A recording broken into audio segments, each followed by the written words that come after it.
2절 길르앗의 아내도 그의 아들들을 낳았더라. 그 아내의 아들들이 자라매 입다를 쫓아내며 그에게 이르되 너는 다른 여인의 자식이니 우리 아버지의 집에서 기업을 잊지 못하리라 한지라. 29절 이에 여호와의 영이 입다에게 임하시니 입다가 길르앗과 므낫세를 지나서 길르앗의 미스베에 이르고 길르앗의 미스베에서부터 암몬 자손에게로 나아갈 때에. 오늘 이 시간 그 사사기 11장을 가지고 함께 하나님의 말씀을 나눌 수 있기를 원합니다. 이 사사기 11장은 이제 우리가 잘 알고 있는 이제 입다라는 사사에 대한 이야기입니다. 우리는 어제 이제 이스라엘 백성들이 가지고 있었던 그런 위기에 대한 이야기를 나누었습니다. 그래서 암몬 자손이 이제 이스라엘 백성들을 치러 왔고, 그래서 이스라엘 백성들은 그 암몬 자손으로 인하여서 굉장히 괴로운 상태로 마무리가 되었었죠. 근데 이제 11장을 시작하면서 이렇게 기록이 됩니다. 길르앗 사람 입다는 큰 용사였다라고 이렇게 얘기를 하죠. 그러니까 입다 자체가 굉장히 강한 사람이라는 것을 본문은 알려주면서 시작을 합니다. 그러나 입다가 개인적으로 가지고 있는 힘과 별개로 그가 가지고 있는 출신이 있습니다. 그는 기생의 아들이었다라는 것이죠. 그래서 그는 굉장히 그 사회에서 연약한 자가 될 수밖에 없었습니다. 그러니까 굉장히 자기가 힘도 있고 그 다음에 능력도 있는 사람이었지만 자신의 어머니가 기생이었기 때문에 이 입다는 굉장히 그 사회에서 연약한 자가 될 수밖에 없었다라는 것이죠. 그래서 2절을 보면은 길르앗의 아내도 그의 아들들을 낳았더라. 그의 아내의 아들들이 자라매 입다를 쫓아내며 그에게 이르되 너는 다른 여인의 자식이니 우리 아버지의 집에서 기업을 잊지 못하리라 라고 이렇게 얘기를 하죠. 실제로 개인으로 이렇게 싸우게 되면은 입다를 이길 수가 없었을 겁니다. 그런데 이제 입다가 가지고 있는 출신 때문에 그는 그들에게 아무 말을 하지 못하고 아무 기업도 얻지 못하고 쫓겨나게 됩니다. 그런데 이제 좀 더 놀라운 것은 3절인데요. 3절을 보면 이에 입다가 그의 형제들을 피하여 돕당에 거주함에 잡류가 그에게로 모여와서 그와 함께 출입하였다라고 얘기하는데, 여기서 말하는 잡류는 이 이스라엘 백성들이 아니라 뭐 이방 여러 사람들이 와가지고 이제 이 입다와 함께 했다라는 것을 얘기합니다. 이 잡류라는 것은 그런 의미를 가지고 있는데, 그만큼 이제 입다가 가지고 있는 그 능력으로 인하여서 사람이 모인다라는 것이죠. 그래서 그는 나름대로의 탁월한 리더십도 있고 카리스마도 있고 그리고 군사적인 강함도 있는 사람이었습니다. 그런데 얼마 후에 암몬 자손이 이스라엘을 치려고 했다라는 것이죠. 그러니까 이 길르앗 장로들이 입다를 데려오려고 갔었던 겁니다. 그러면서 입다에게 가서 우리가 그 암몬 자손과 싸우려고 하니까 당신이 우리에게 와서 장관이 돼달라고 얘기를 하죠. 근데 사실 이게 입다 입장에서 좀 웃긴 겁니다. 자기들이 평화로울 때는 당신에게 줄 거 없으니까 당신 나가라고 했다가 갑자기 자기한테 위기가 오니까 와서 장관이 돼달라고 얘기를 하는 거거든요. 그래서 이제 입다가 당신들이 그렇게 하지 않느냐, 그런데 왜 내가 이렇게 해야 되느냐라고 이렇게 얘기를 하니까 8절을 보면은 이렇게 얘기합니다. 그러므로 길르앗 장로들이 입다에게 이르되 이제 우리가 당신을 찾아온 것은 우리와 함께 가서 암몬 자손과 싸우게 하려 함이니. 저는 이 표현이 조금 웃겼습니다. 그러니까 맞아, 너 싸우게 하려고 우리가 부른 거야 라고 그렇게 말하고 있는 거죠. 그리고는 그에게 조건을 겁니다. 무슨 조건을 거냐면 당신이 우리와 길르앗 모든 주민의 머리가 되리라, 이렇게 이야기를 하는 것입니다. 그러면서 이제 거기에 대한 서약을 하고 약속을 하고 이제 그 입다는 길르앗 사람들의 이제 장관이 되어서 그들 앞에 나아가 이제 암몬 자손과 싸우기 위해 나아가게 됩니다. 그런데 여기서 굉장히 놀라운 게 하나 있습니다. 무엇이냐면 입다는 힘이 센 사람이고 카리스마가 있는 사람이고 또 지금 그를 중심으로 길르앗 주민들이 하나 돼서 모였거든요. 그러면은 언제든지 싸울 수 있었을 텐데 이 입다가 보여주는 장면은 뭐냐면 이 암몬 자손과 협상을 하는 겁니다. 그러니까 그에게 나아가서 우리 싸우기 전에 말로 한번 대화해 보자라고 이렇게 이야기를 하는 거죠. 그러면서 이제 당신들이 왜 우리에게 쳐들어오냐라고 이렇게 이야기를 하니까 이 암몬 자손의 왕은 이스라엘이 애굽에서 올라올 때부터에 아르논에서부터 야복과 요단까지 내 땅을 점령했으니까 평화롭게 돌려달라고 그렇게 이제 이야기를 합니다. 그런데 이제 입다가 거기에 대해서 정확하게 지적을 하죠. 제가 볼 때 입다는 힘이 센 것뿐만이 아니라 굉장히 또 똑똑했던 사람이었던 것 같아요. 그래서 입다는 또 뭐라고 얘기를 하냐면, 아니 그렇지 않다고. 왜냐하면 이스라엘 백성들이 이제 광야에서 올라올 때에 가데스에 왔을 때 이제 너희에게 청했으나 너희가 허락하지 않았기 때문에 우리는 가데스에 머물렀고, 그리고 우리는 최대한 너희를 돌아서 왔고, 그 다음에 나중에 이제 아모리 족속의 왕 시온과 우리가 이제 싸우게 됐던 거라고. 그러면서 이제 너희와 전쟁한 적이 없는데, 만약에 우리가 지금 차지하고 있는 이 땅이 너희와 싸워서 뺏은 땅이라고 하면은 너희가 우리한테 달라고 하는 게 맞겠지만, 그런데 지금 그게 아니지 않느냐. 우리는 너희한테 뺏은 적이 없는데? 라고 그렇게 얘기를 하는 거죠. 그리고 그 시온도 그 땅을 너희에게 뺏은 게 아니라 암몬이 아니라 모압에게 뺏은 땅이지 않느냐. 그리고 우리가 이 땅을 차지한 지 꽤 오랜 시간이 됐는데 그동안 너희 우리한테 한마디 말 없다가 왜 이제 와가지고 달라고 하느냐. 마지막으로 하나님이 우리에게 주신 땅이기 때문에 너희에게 줄 수가 없다라고 이렇게 이야기를 하는 거죠. 그러면서 이제 27절을 보면은 내가 내게 죄를 짓지 아니하였거늘 네가 나를 쳐서 내게 악을 행하고자 하는도다. 원하건대 심판하시는 여호와께서 오늘 이스라엘 자손과 암몬 자손 사이에 판결하시옵소서라고 얘기를 했는데, 28절에 암몬 자손의 왕이 입다가 사람을 보내어 말한 것을 듣지 아니하였다라고 하면서 떠나버렸다라고 얘기를 합니다. 결국 이제 두 사람들은 전쟁을 하게 될 수밖에 없었다라는 것이죠. 그러면서 29절을 보면은요, 이에 여호와의 영이 입다에게 임하시니라고 이렇게 얘기를 합니다. 전쟁이 시작되면서 여호와의 영이 입다에게 임하였다라고 얘기를 해요. 우리가 성경을 보면서 한 가지 기억하고 있어야 되는 게 뭐냐면, 신약에서 우리가 예수님을 믿게 되면 우리 가운데 성령 하나님이 거주합니다.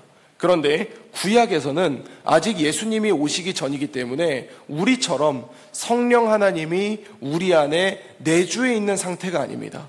그래서 하나님은 때에 따라서 하나님의 사람에게 하나님의 영을 보내셨다라는 것이죠. 그래서 전쟁하기 전에 하나님은 하나님의 영을 입다에게 보내셔서 그래서 그들과 전쟁하게 하셨다라는 겁니다. 그런데 여기서 안타까운 것은 입다가 그렇게 하나님의 영을 받고 나아가는데 갑자기 생뚱맞게 하나님께 서원을 해요. 서원을 하면서 암몬 자손을 나에게 넘겨주시면 그러면은 누구든지 내 집 문에 나와서 나를 영접하는 이가 내가 돌아올 때에 나를 처음으로 영접하는 자를 여호와께 돌릴 것이니 내가 그를 번제물로 드리겠다라고 그렇게 서원을 해버리고 만 것이죠. 그러면서 이제 우리가 다 알고 있는 것처럼 이제 입다가 전쟁에서 승리를 했고, 그리고 그가 이제 돌아올 때에 그를 처음으로 맞이했던 것은 입다의 딸이었습니다. 그래서 그 딸이 이제 입다를 그 가장 환호하러 먼저 나왔고, 입다는 이것을 보면서 자기 옷을 찢으면서 어떻게 이런 일이 있을 수 있느냐라고 이렇게 얘기를 하게 됩니다. 그러면서 이제 원래 서원대로 하면은 입다는 자기 딸을 번제물로 드려야 되겠죠. 그런데 이제 36절부터 보면은 그 딸이 이제 입다에게 말하는 것들이 있습니다. 그러면서 자기에게 허락해달라고 2달만 자기에게 시간을 달라고 하면서 자기의 친구들과 산에 가서 나의 처녀로 죽음을 인하여 애곡하겠다라고 그렇게 이야기를 합니다. 그러면서 38절에 그가 이르되 가라 하고 2달을 기한하고 그를 보내니 그가 그 여자친구들과 가서 산 위에서 처녀로 죽음을 인하여 애곡하고 2달 만에 그의 아버지에게로 돌아왔다. 그래서 그는 자기가 서원한 대로 딸에게 행하니 딸이 남자를 알지 못하였더라 라고 하면서 이것이 이스라엘의 관습이 되었고 이제 이스라엘 딸들이 해마다 가서 입다의 딸을 위하여 나흘씩 애곡했다라고 하면서 본문이 마무리가 되죠. 근데 오늘의 이제 이 이야기 마지막 부분이 2가지의 이야기가 있습니다. 하나는 본문 그대로 번제물로 딸을 드렸다라는 얘기가 있습니다. 그런데 원어로 보면은 그 37절과 38절에 처녀로 죽음을 인하여라고 되어져 있는데 원어는 죽음이라는 단어가 없어요. 이 뭐라고 이제 표현이 되어 있냐면 처녀됨을 인하여라고 이렇게 되어져 있습니다. 그래서 2가지 해석이 있습니다. 하나는 입다가 진짜로 딸을 번제물로 바쳤다라는 얘기가 있고 또 하나는 그 입다가 딸을 이제 결혼시키지 아니하고 이제 처녀로서 살아가겠다라는 이야기가 있습니다. 그래서 그 당시 이제 뭐 지금으로 보면은 당연히 후자가 낫다라고 생각을 하겠지만, 근데 그 당시에는 결혼하지 못한 그런 이제 여인을 향하여서 굉장히 큰 불행이고 슬픔이라고 표현을 했었기 때문에 그래서 이제 우리나라 성경으로 번역될 때에는 이제 죽음이라는 표현으로 이렇게 된 것이 아닌가라는 생각을 가져보게 됩니다. 사랑하는 성도 여러분, 저는 우리가 오늘 본문을 보면서 우리가 몇 가지를 조금 생각할 수 있었으면 좋겠습니다. 첫 번째는 하나님은 약한 자를 들어서 사용하신다라는 겁니다. 우리 시대에는 언제나 이제 능력 있는 사람을 생각할 수 있지만 실제로 입다는 개인의 능력이 강했다 할지라도 그 시대의 약자였습니다. 쫓겨남을 당할 수밖에 없는 사람이었던 것이죠. 그리고 쫓겨날 수밖에 없었고 자기가 쫓겨나는 거에 대해서 한마디도 대꾸하지 못하고 나갈 수밖에 없는 사람이었습니다. 그런데 하나님은 여러 가지의 상황과 환경을 통하여서 그 연약한 자를 들어서 사용하시게 됩니다. 그리고 2번째는 우리가 알아야 되는 것 중에 하나가 무엇이 있냐면 이 입다가 굉장히 똑똑했죠. 그러니까 힘도 좋았고 그리고 사람과 대화를 하면서 하나님을 세울 줄도 알았습니다. 그래서 이제 우리가 한 가지 해야 되는 게 뭐가 있냐면 이 전쟁의 승리는 입다를 통하여 승리했다라고 생각할 수 있습니다. 근데 이 말이 하나는 맞고 하나는 틀립니다. 그러니까 그 당시에 길르앗 사람들은 힘이 좋고 똑똑했던 능력이 있었던 입다를 데리고 와서 암몬 자손과의 전쟁에서 승리했지만 우리가 29절에 여호와의 영이 입다에게 임했다라는 것을 우리는 놓치면 안 됩니다. 다시 말하면 아무리 능력이 좋다 하더라도 정확한 건 입다는 굉장히 연약한 자였고 그 연약한 자를 하나님에게서 하나님의 영을 보내심으로 말미암아 암몬 자손과의 전쟁에서 승리했다라는 것이죠. 그리고 또 한 가지는 뭐가 있냐면 입다가 가지고 있었던 교만입니다. 입다는 알았던 것 같습니다. 내가 큰 용사고 내가 힘도 있고 내가 똑똑했다라는 건 아는 것 같습니다. 그러니까 입다는 자기가 너무 이렇게 좀 오버하게 됩니다. 그러니까 어떤 얘기냐면 하나님이 자신에게 영을 주셔서 이 전쟁에 나아가게 하면은 겸손하게 가면 됩니다. 그런데 거기서 갑자기 좀 이렇게 오버해가지고 내가 돌아올 때에 평안히 돌아오면은 뭐 갑자기 뜬금없이 번제물로 드린다. 이 말을 이제 하다 보니까 자기 딸을 그렇게 해야 하는 그 안타까운 결말을 맞이하게 되었다라는 것이죠. 우리가 이제 이 본문을 살펴보면서 우리 삶에서 적용해야 될 것은 바로 이러한 내용들입니다. 우리가 이 사회에서 연약한 자가 될 수도 있습니다. 그러나 우리 스스로가 가지고 있는 능력들이 있을 수 있습니다. 그러나 그것을 통하여서 이 땅 가운데 우리를 사용하시는 것은 하나님이라는 사실입니다. 그래서 우리는 이 본문을 읽을 때에 주님 앞에 겸손함으로 나아가야 할 줄로 믿습니다. 왜냐하면 여기 본문에 기록된 입다는 사사거든요. 사사는 하나님의 사람이고 하나님의 도구입니다. 그런데 입다로부터 시작을 해서 무결했었던 것 같았던 그 사사들이 이제 점차 타락된 모습들을 보여주게 됩니다. 이 얘기는 우리에게 무엇을 얘기해주고 있냐면 우리가 이 땅 가운데 하나님의 사람으로서 부름을 받고 하나님의 도구로서 사용되어진다 하더라도 우리가 하나님 앞에 겸손하고 하나님과의 관계를 제대로 가지지 않는다면 우리도 이 타락되어지는 하나님 사람이 될 수도 있다는 것입니다. 이제 오늘 하루가 시작됩니다. 주님은 우리에게 우리 각자의 달란트와 우리의 은사를 주셨습니다. 또 그것을 통하여서 우리는 이 사회에서 살아가게 될 텐데요. 그렇게 살아간다 할지라도 주님이 우리에게 주시는 은혜를 기억하면서 하나님과의 관계를 가지며 겸손하게 한 걸음 한 걸음 전진할 수 있는 우리 교회 모든 성도들이 될 수 있기를 주님의 이름으로 간절히 부탁드립니다. 그래서 오늘 하루 살아갈 때에 주님이 주시는 그 힘으로 말미암아 예수 그리스도의 복음을 전할 수 있는, 내 이름을 높이는 것이 아니라 주님의 이름을 높일 수 있는 우리 재건부평교회 모든 성도님들이 될 수 있기를 우리 주 예수 그리스도 이름으로 간절히 축원드립니다. 기도하겠습니다. 이제 오늘 받은 말씀으로 함께 기도하겠습니다. 시대적으로 연약한 자가 될 수밖에 없던 입다였지만 하나님이 그를 사용하셨다는 사실을 알게 하소서. 입다의 능력이 이스라엘을 구원한 것이 아니라 하나님의 영이 임함으로 말미암아 일이 진행되었다는 것을 깨닫게 하소서.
수고하셨습니다. 오늘도 하나님의 인도하심 가운데 승리의 하루를 보내시는 우리 재건부평교회 모든 성도님들이 되시기를 주님의 이름으로 축복합니다.